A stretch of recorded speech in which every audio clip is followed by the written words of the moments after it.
बच्चों, कैसे हैं आप सब। स्वागत है आपका मेरे YouTube channel Youth Lab Academy में। आज हम पढ़ेंगे क्लास 8 साइंस का chapter 6 pressure, wind, storms and cyclones. आपने ग्राउंड पर फॉलन लीव्स को देखा होगा या फिर स्ट्रॉन्ग विंड जो ट्रीज को बेंड करती है उन्हें देखा होगा। The wind exert force on fallen leaves to make them rise और ऑन ट्रीज टू बेंड। यहाँ पर विंड एक फोर्स एक्सर्ट करती है जिसके कारण ये फॉलन लीव्स राइज होती हैं, यानी उड़ती हैं हवा में, या फिर ट्रीज बेंड होते हैं। The force exerted by winds create wind pressure which causes these effects। यहाँ पर विंड जब एक फोर्स एक्सर्ट करती है तब एक विंड प्रेशर क्रिएट होता है। तो इस लेसन में हमें the relationship between force and pressure पढ़ना है और ये समझना है कि किस तरह ये powerful natural events like thunderstorms and cyclones के पीछे भी ये फोर्स और प्रेशर ही वर्क करते हैं। प्रेशर, मेघा एंड पवन एक पिकनिक पर गए हुए हैं, जहाँ पर आपको ड्राइंग में दिख रहा है दोनों ने अपने शोल्डर्स पर बैग कैरी किया हुआ है। यहाँ पर पवन को थोड़ा बैग कैरी करने में उसका जो शोल्डर है वो हर्ट कर रहा है। तो when we carry a bag we feel its weight because of the force of gravity acting on our shoulder। हम जब भी कोई बैग कैरी करते हैं तो हमको उसका वेट फील होता है क्योंकि हमारे बैग पर ग्रेविटी का फोर्स लग रहा होता है जो हमारे शोल्डर पर एक्ट करता है। The weight of the bag with narrow straps act on the smaller area of our shoulder. जिस बैग का स्ट्रेप जो है वो अगर नैरो होता है तो वो हमारे शोल्डर के स्मॉलर एरिया पर एक्ट करता है, और वहीं पर अगर किसी बैग का ब्रॉड स्ट्रेप्स है तो वो हमारे शोल्डर के लार्ज एरिया पर स्प्रेड आउट होता है। It is due to this reason that we feel more comfortable carrying a bag with broader straps than one with narrow straps. यही कारण है कि हमको एक बॉर्डर स्ट्रेप का हम अगर कोई बैग कैरी करते हैं तो वो हमारे लिए ज़्यादा कंफर्टेबल होता है बल्कि नैरो स्ट्रेप के बैग को यूज़ करने से।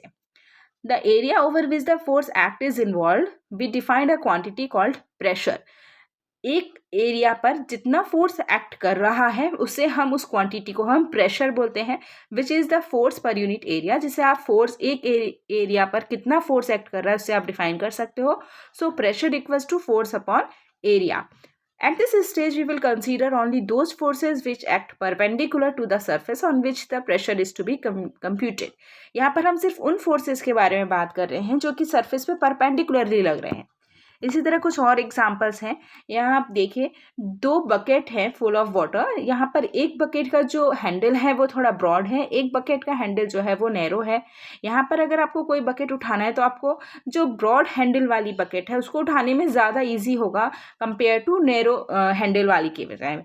यहाँ पर देखिए, कुछ पर्सन्स जो होते हैं जब वो लोड को कैरी कर रहे होते हैं, फिर वो चाहे पॉट्स हो या वेजिटेबल सेलर होते हैं, तो वो एक कपड़े का ऐसे गोल पीस बना लेते हैं और उसे अपनी टुकनिया के नीचे, मतलब उस बास्केट के नीचे रखते हैं, जिससे क्या होता है जो प्रेशर होता है वो रिड्यूस हो जाता है और एरिया इंक्रीज हो जाता है जिस पर कि वेट एक्ट करता है, इससे प्रेशर रिड्यूस हो जाता है। So pressure is defined as the force per unit area. Pressure को आप फोर्स पर यूनिट एरिया के डिफाइन कर सकते हैं। The SI unit of force is newton and that of area is metre square. Force का जो SI unit होता है वो न्यूटन है, एरिया का मीटर स्क्वायर है, इसलिए जो प्रेशर का एसआई यूनिट हुआ वो हुआ newton per metre square. This unit is also called a pascal. इस यूनिट को हम पास्कल भी कहते हैं, जिसे आप पीए से डिनोट कर सकते हैं। सपोज आपको किसी एग्जाम्पल में, किसी क्वेश्चन में अगर फोर्स दिया हुआ है और एरिया दिया हुआ है तो आप उसका प्रेशर जो है वो ईजिली निकाल सकते हैं। यहाँ पर हमने कुछ एक्टिविटी की हुई है। आपने एक आयरन नेल लेना है और उसको आपको हिट करना है वॉल पर, आपको हैमर के थ्रू। पहले हम उसे by the head of the nail करेंगे और दूसरे में हम उसके पॉइंटेड एंड पे करेंगे। इसी तरह हमने एप्पल को भी पहले शार्प एज से काटा नाइफ के और फिर दूसरी तरफ ब्लंट एज से भी काट के देखा। तो आपको इसके क्या कंक्लूजन मिला कि when the area over which a force applied is smaller, जब आप किसी स्मॉल एरिया में फोर्स अप्लाई कर रहे हैं तो रिजल्टिंग प्रेशर जो होगा वो हाई होगा और आपको कोई भी टास्क करने में इजी हो जाएगा। जब आप कोई आयरन नेल को, जो उसका पॉइंटेड एंड है, उसे वॉल की तरफ रखेंगे तो वो ईजिली वॉल में चला जाएगा। इसी तरह एप्पल को जब आप शार्प एज से काटेंगे नाइफ के तो वो ईजिली कट हो जाएगा। आपने अपने सिटीज़ में ओवरहेड वाटर टैंक देखे होंगे, या आपके घरों में जो पानी की टंकी होती है वो भी छतों पे रहती है, आपके रूफ टॉप पे होती है। ऐसा क्यों होता है? Let us try and find out. यहाँ पर हमने दो पाइप लिए हुए हैं, ट्रांसपेरेंट ग्लास के या प्लास्टिक पाइप। यहाँ पर हमने जो दोनों पाइप लिए हैं वो डिफरेंट डायमीटर के लिए हुए हैं, एक नैरो पाइप है, एक थोड़ा ब्रॉड है। इनके नीचे में हमने बैलून को बांध रखा है और फिर अब हमने इस दोनों पाइप है इनको बिल्कुल स्टैंड पे स्ट्रेट लगा दिया है और उसमें हमने पानी डाला है। तो पानी का जो लेवल है वो हमने इक्वल रखा हुआ है, डिफरेंट डायमीटर के जरूर है लेकिन जो वाटर का हाइट है वो हमने सेम रखा हुआ है। अब आप देखिए इसमें क्या इफेक्ट पड़ रहा है, जो बैलून है वो थोड़ा सा फूल जा रहा है, बज हो जा रहा है, लेकिन सेम। अब पाइप तो अलग अलग हैं, डायमीटर्स डिफरेंट है, एक है नैरो एक है ब्रॉड, लेकिन जो बैलून्स जो साइज उनका जो ब्लज हो रहा है वो बिल्कुल सेम हो रहा है। ऐसा क्यों हो रहा है? क्योंकि दोनों पाइप की जो वाटर की हाइट है वो सेम है। अब इसी एक्टिविटी को हम और तरह से करके देखते हैं। हम एक तरफ जो हमारा पाइप था उसमें हम पानी को बढ़ाते हैं, हम उसमें और धीरे धीरे पानी डालेंगे। ये आपको ड्राइंग में शो हो रहा है अलग से कि जो बैलून है वो और ज़्यादा बज होते जा रहा है, दूसरे बैलून के कंपेरिजन में वो बड़ा होते जा रहा है। इसका क्या मतलब है? सो इट मीन्स कि जैसे ही वाटर की हाइट बढ़ेगी वो यहाँ पर इफेक्ट डाल रही है आपके बैलून पर। तो as the height of water column in the pipe increase, the pressure at the bottom of the pipe also increase. अगर वाटर की हाइट बढ़ रही है तो जो उसका प्रेशर है वो पाइप के बॉटम में वो भी इंक्रीज हो रहा है। इसी के कारण this is the reason why overhead tanks are placed at a height so that the pressure in the taps is increase. इसी के कारण जो भी वाटर टैंक्स होते हैं या फिर आपके घरों में जो टंकियाँ होती है उसको हम हाइट में रखते हैं, जिसके कारण कि टैप्स में पानी का जो प्रेशर है वो ज़्यादा अच्छे से आए और आपको पानी का गुड स्ट्रीम मिले, अच्छी तरह से पानी आपका फ्लो हो। अब हमने ये तो पढ़ लिया कि वाटर की हाइट पे डिपेंड करता है कि वो कितना प्रेशर डाल रहा है। अब लेट अस फाइंड आउट कि जो लिक्विड है क्या वो सिर्फ बॉटम पर ही प्रेशर अप्लाई करता है या फिर जिस कंटेनर है उसके वॉल पर भी प्रेशर डालता है। तो लेट अस फाइंड आउट। यहाँ पर हमने एक प्लास्टिक बॉटल लिया हुआ है और उसमें हमने नीचे तरफ में बॉटम में होल किए हैं। होल हमने सेम हाइट्स पे किए हुए हैं, उन होल्स पर हम टेप लगा देंगे और पानी की बॉटल में हमने पानी भर दिया। अब हम जैसे ही उन होल्स पे टेप निकालेंगे तो आप देखेंगे यहाँ पर कि पानी जो है वो उसमें से बाहर आ रहा है। इट मीन्स कि प्रेशर जो पड़ता है तो वो सिर्फ बॉटम पे ही नहीं बल्कि अपने वॉल्स पे भी ये प्रेशर डालता है। लिक्विड जो भी होगा वो वॉल्स पे भी प्रेशर डालेगा। You must have seen water spurting out like a fountain from leaking joints or holes in the water pipe. आपने देखा कि वो जो होल्स हैं उससे जो पानी बाहर निकल रहा है वो एक फाउंटेन की तरह पूरे में फैल रहा है, स्प्रेड हो रहा है, पूरे में बाहर जा रहा है। एवर हर्ड ऑफ, आपने डैम देखा है कभी? जब आपने अगर कोई डैम देखा है तो उस डैम को जब बनाया जाता है तो उसका जो बेस होता है वो बॉर्डर बनाया जाता है देन द टॉप। उसका टॉप की अपेक्षा उसका जो बेस होता है वो बॉर्डर बनाया जाता है। क्यों? क्योंकि जब पानी जब वहाँ पे स्टोर किया जाता है तब जो नीचे का एरिया है वहाँ पर हॉरिजेंटली भी वाटर का प्रेशर आ रहा है उस पर, ठीक है ना। और उसमें जब हम पानी को स्टोर कर रहे हैं तो वर्टिकली भी वाटर का प्रेशर जा रहा है।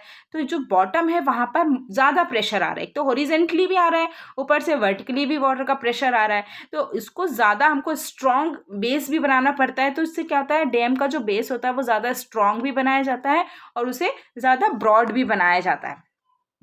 प्रेशर एग्जर्टेड बाय एयर, क्या एयर भी प्रेशर एग्जर्ट करती है? You already know that the air is all around us. आपको सबको पता है कि हमारे चारों ओर ही हवा है। The envelope of air surrounding the earth is called atmosphere. हमारे चारों ओर जो हवा है ये एक एनवलप टाइप क्रिएट करती है, यानी हमको चारों तरफ से इसने कवर किया हुआ है, जिसे हम एटमॉस्फेयर कहते हैं। The atmospheric air contains nitrogen, oxygen, argon, carbon dioxide and other gases in small quantities. The atmosphere extend up to many kilometres above the surface of the earth. Earth के नीचे से लेके काफ़ी उसके एक्सटेंड होता है एटमॉस्फेयर कई kilometre ऊपर तक सरफेस के अबव, अर्थ के सरफेस के अबव में। तो ये जो एटमॉस्फेरिक एयर है ये क्या करती है, हम सब पर भी ये प्रेशर डालती है। Let us explore. हमने यहाँ पर एक पेपर प्लेट लिया हुआ, उसको हमने उल्टा किया और उस पर हमने एक स्टिक लगा दी है। अब हम इसी स्टिक पर क्या करेंगे, हम 2 चार्ट पेपर लेंगे। हमने फर्स्ट एक्टिविटी में उस चार्ट पेपर को एक बार फोल्ड किया और वहीं उसी स्टिक के बीच में होल करके, मतलब उस चार्ट पेपर में होल करके उसको हमने स्टिक के अंदर डाल दिया। और दूसरी एक्टिविटी में हमने वही चार्ट पेपर लिया और हमने उसको सिंगल पूरा एक कवर जो है वो हमने स्टिक पर उसके बीच में होल करके हमने उसको इंसर्ट कर दिया। अब आप इस स्टिक के थ्रू उस प्लेट को उठाने की कोशिश कीजिए। आपको कौन सा वाली एक्टिविटीज़ के थ्रू ज़्यादा ईजी पड़ रहा है, तो आप देखेंगे जहाँ पर आपने चार्ट पेपर को फोल्ड किया हुआ था वो वाला आपको ईजिली उठाते बन रहा है, जबकि जहाँ पर चार्ट पेपर अनफोल्ड था वो आपको उठाने में थोड़ी मुश्किल जा रही है।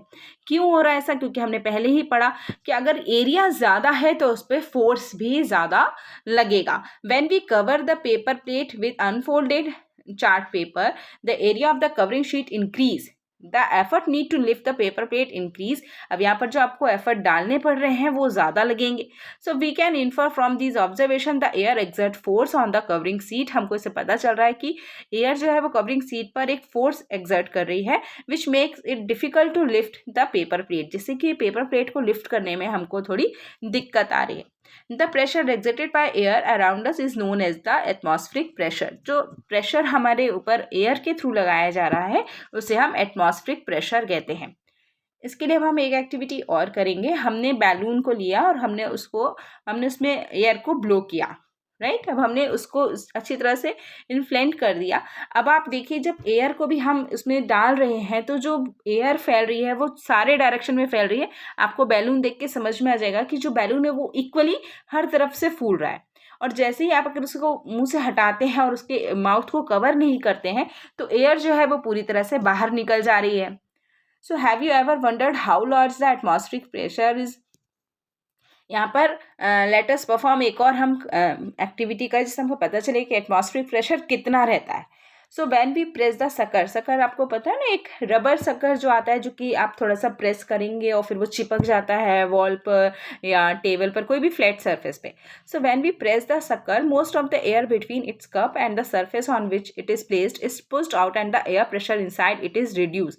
जैसे ही हम रबर सकर को किसी भी फ्लैट सरफेस पर हम चिपकाते हैं तो हम उसको जैसे ही प्रेस करते हैं तो जो उस रबर शक्कर के बीच का कप और जो सरफेस है उसके बीच का जब हम प्लेस करते हैं, पुश करते हैं, तो जो उसका एयर है वो क्या होता है, वो ज़्यादातर एयर वहाँ से बाहर निकल जाती है और एयर प्रेशर जो अंदर का है वो बहुत ही रिड्यूस्ड हो जाता है। अब शक्कर जो है वो स्टिक हो गया सरफेस पे।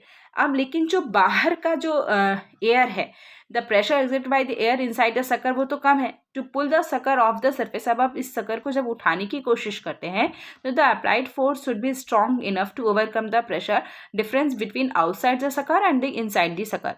अब अंदर का सकर के अंदर इनसाइड का जो एयर प्रेशर है वो क्या हो रहा है, वो कम है। लेकिन जो सकर के बाहर है वहां पर ज़्यादा एरिया में क्या लग रहा है, उस पर प्रेशर लग रहा है, ठीक है, जो कि क्या कर रहा है, उसको चिपका के रख रहा है उस सरफेस पे। वो उसको प्रेशर डालकर क्या करके रख रहा है, स्टिक करके रख रहा है। और अंदर का प्रेशर क्या है, वो थोड़ा कम है। Do you know how large the atmospheric pressure is? The force exerted by the atmospheric air column over an area 15 centimeter multiply 15 centimeter is nearly equal to the force of gravity on an object of mass 225 kg। अगर आप atmospheric pressure एक 15 × 15 centimetre के area पे इतना equal लगता है कि जितना जो फोर्स ऑफ ग्रेविटी लगती है किसी ऑब्जेक्ट पे जिसका मास 225 किलो होता है, उतना जो लगता है उतना ही आपका एटमॉस्फेरिक प्रेशर उस जगह पर उतना में लगता है। The reason we are not crushed under this weight is that the pressure inside our body is also equal to the atmospheric pressure.